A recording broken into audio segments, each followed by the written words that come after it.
Welcome to Stories with Liz. Today I thought we'd start on a new adventure. It is called Tales of Arabian Nights, also known as 1001 Tales of Arabian Nights. It is actually quite a good book, so I thought we'd do a lot of it. Spread out a little, of course. That we do introduction and first chapter today, and then we'll continue on in a few weeks. Very exciting stuff. Hope you will enjoy it too. Introduction. In the chronicles of the ancient dynasty of the Sassanidae, who reigned for about 500 years, from Persia to the borders of China, beyond the great river Ganges itself, we read the praises of one of the kings of this race, who was said to be the best monarch of his time.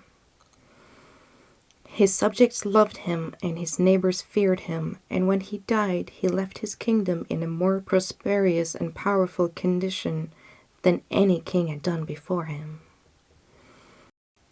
The two sons who survived him loved each other tenderly, and it was a real grief to the elder, Shahryar, that the laws of the empire forbade him to share his domains with his brother, Shahzaman.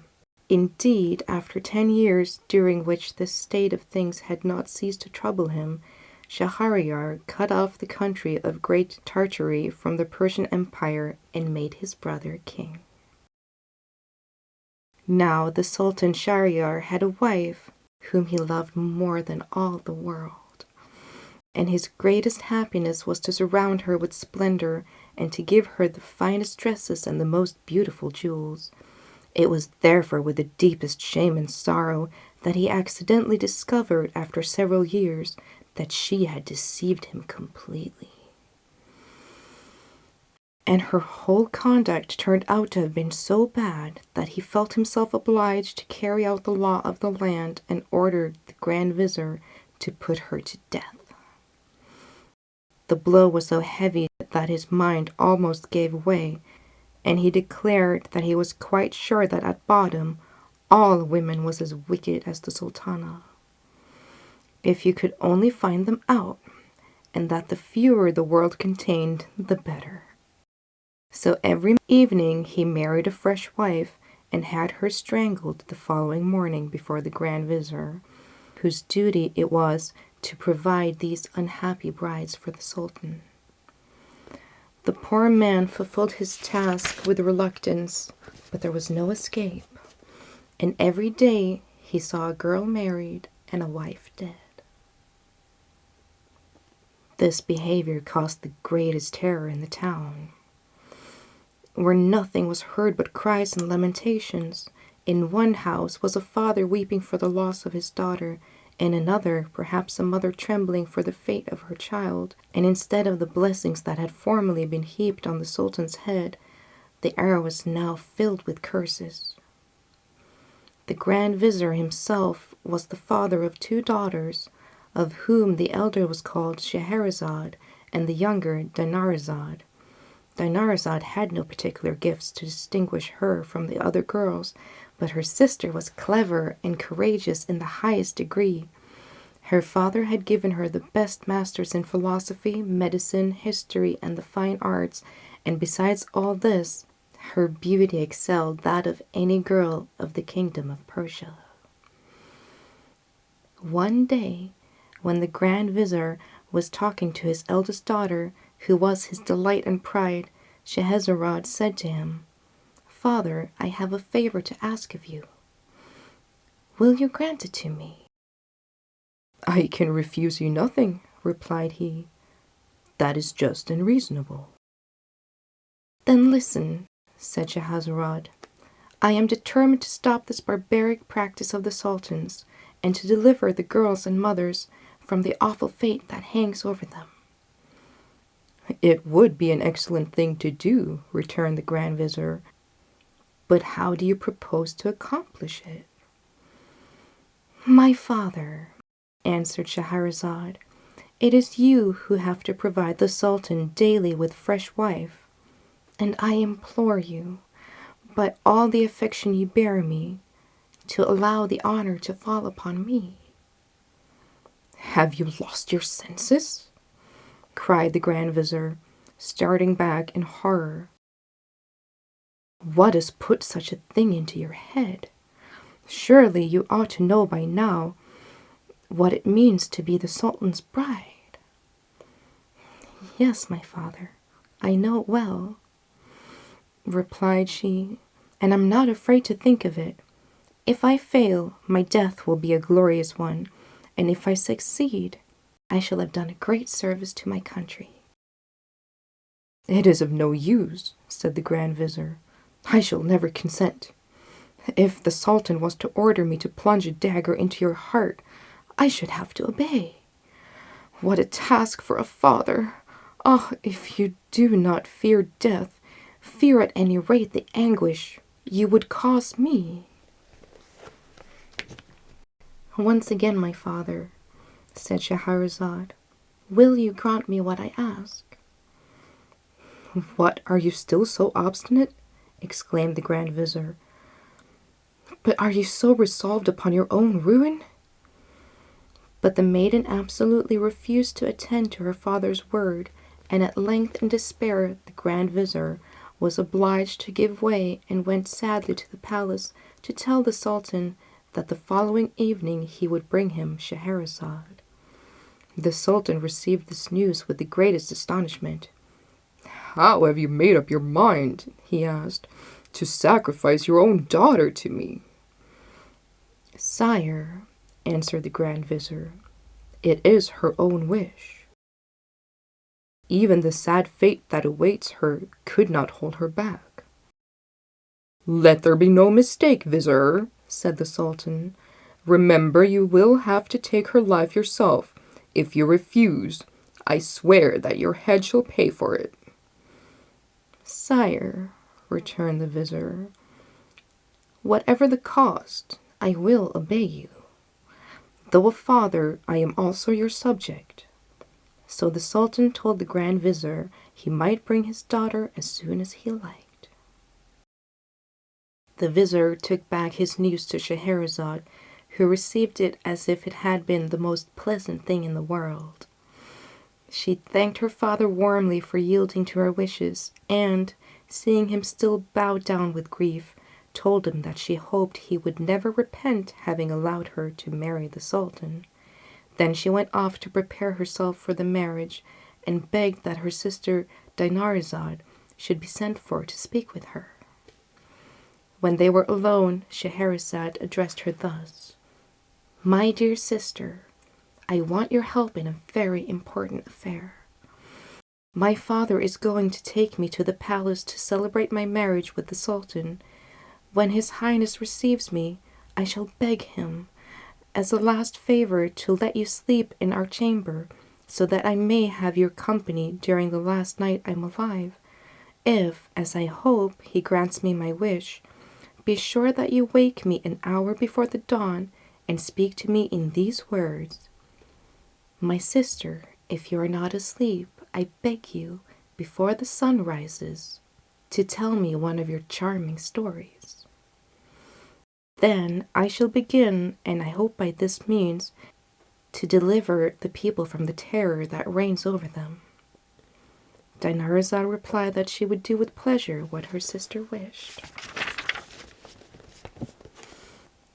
When the usual hour arrived, the Grand Vizier conducted Shahrazad to the palace and left her alone with the Sultan, who bade her raise her veil, and he was amazed at her beauty. But seeing her eyes full of tears, he asked what was the matter. "Sire," replied Shahrazad, "I have a sister who loves me as tenderly as I love her. Grant me the favor of allowing her to sleep this night in the same room, as it is the last that we shall be together." Shahryar consented to Shahrazad's petition, and Dinarzade was sent for. An hour before daybreak, Dinarzade awoke and exclaimed as she had promised: "My dear sister, if you are not asleep, tell me, I pray you, before the sun rises, one of your charming stories. It is the last time that I shall have the pleasure of hearing you. Shahrazad did not answer her sister, but turned to the Sultan.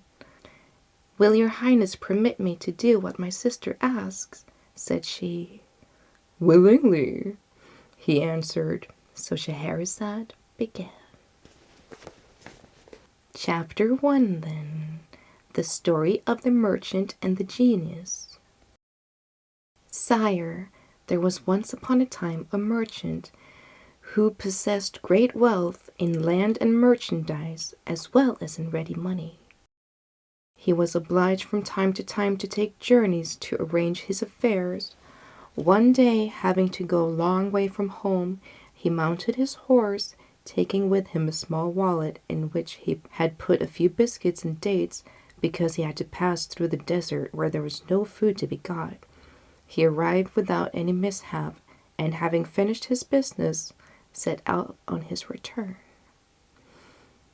On the 4th day of his journey, the heat and the sun being very great, he turned out of his road to rest under some trees. He found at the foot of a large walnut tree a fountain of clear and running water. He dismounted, fastened his horse to a branch of a tree, and sat by the fountain, after having taken from his wallet some of his dates and biscuits. When he had finished his frugal meal, he washed his face and hands in the fountain.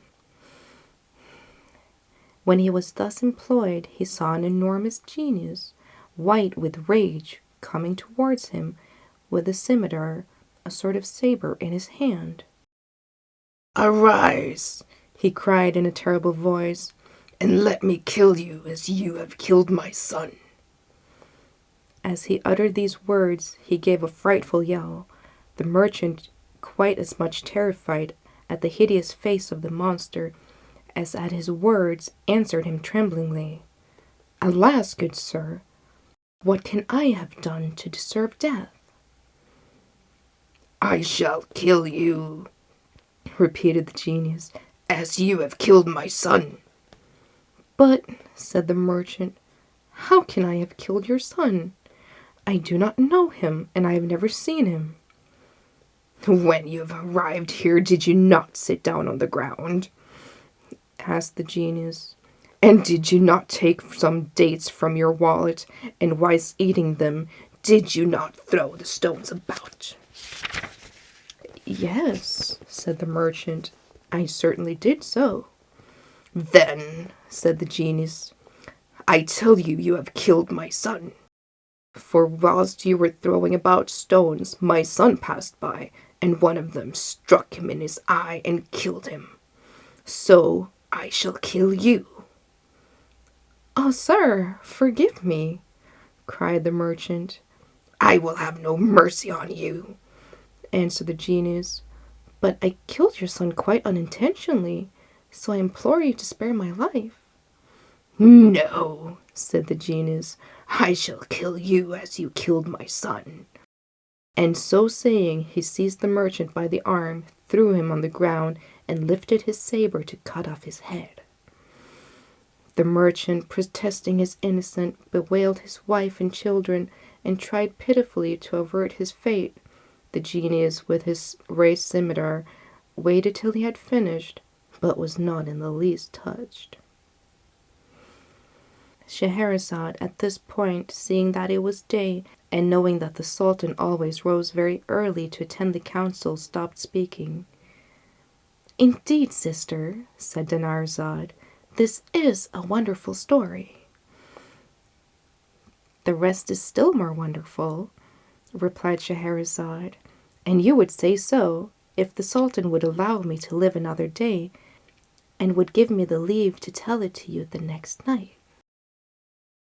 Shahryar, who had been listening to Shahrazad with pleasure, said to himself, I will wait till tomorrow. I can always have her killed when I've heard the end of her story.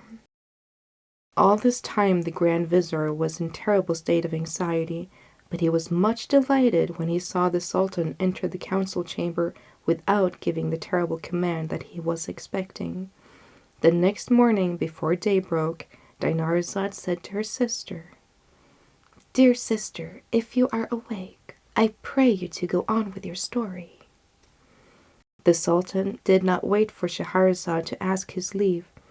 "Finish," said he, "the story of the genius and the merchant.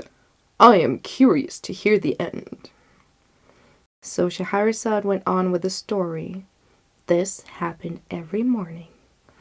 The sultana told a story, and the sultan let her live to finish it. When the merchant saw that the genius was determined to cut off his head, he said, "One more word, I entreat you. Grant me a little delay, just a short time to go home and bid my wife and children farewell, and to make my will. When I have done this, I will come back here, and you shall kill me." "But," said the genius, "if I grant you the delay you ask, I am afraid you won't come back." "I give you my word of honor," answered the merchant, "that I will come back without fail." "How long do you require?" asked the genius.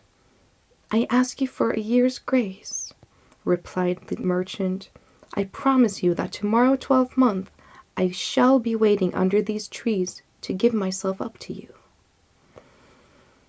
On this, the genius left him near the fountain and disappeared. The merchant, having recovered from his fright, mounted his horse and went on his road. When he arrived home, his wife and children received him with the greatest joy.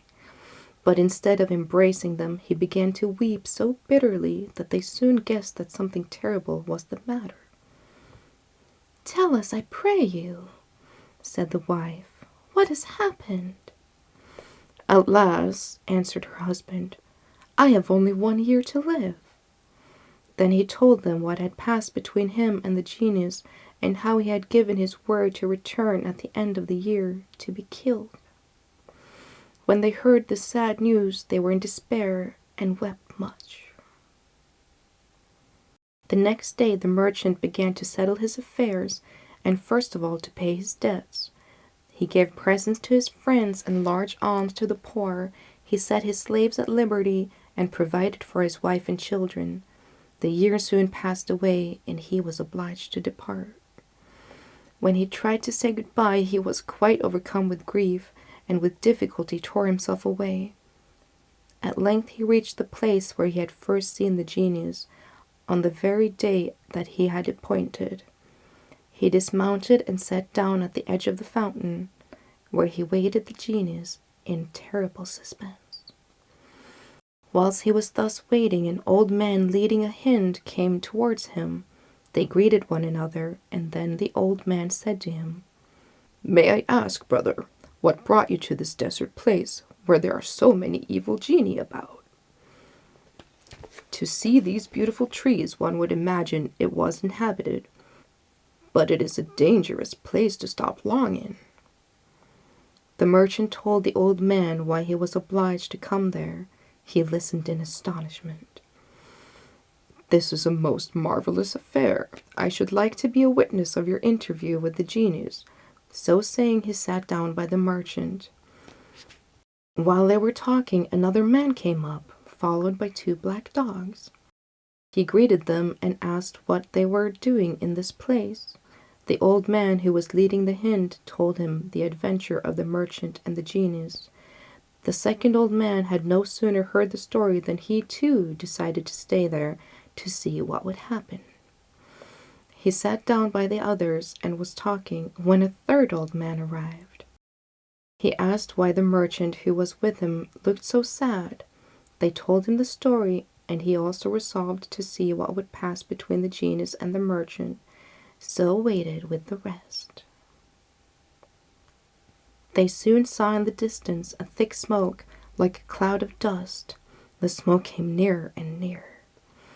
And then, all at once, it vanished, and they saw the genius, who, without speaking to them, approached the merchant, sword in hand, and, taking him by the arms, said, "Get up and let me kill you, as you killed my son." The merchant and the 3 old men began to weep and groan. The old man, leading the hind, threw himself at the monster's feet and said, "O prince of the genii, I beg of you to stay your hand and listen to me. I am going to tell you my story of that of the Hind I have with me, and if you find it more marvelous than that of the merchant whom you are about to kill, I hope that you will do away with the third part of his punishment." The genius considered for some time, and then he said, "Very well, I agree to this." The end of the beginning of Tales of Arabian Nights. Can't wait to continue on that story with you guys in a few weeks. If you enjoyed this story too, do feel free to help me out by giving it a like and maybe even leaving a comment. Always excited to hear from you guys. Must you have a great week and hope to see you on Sunday.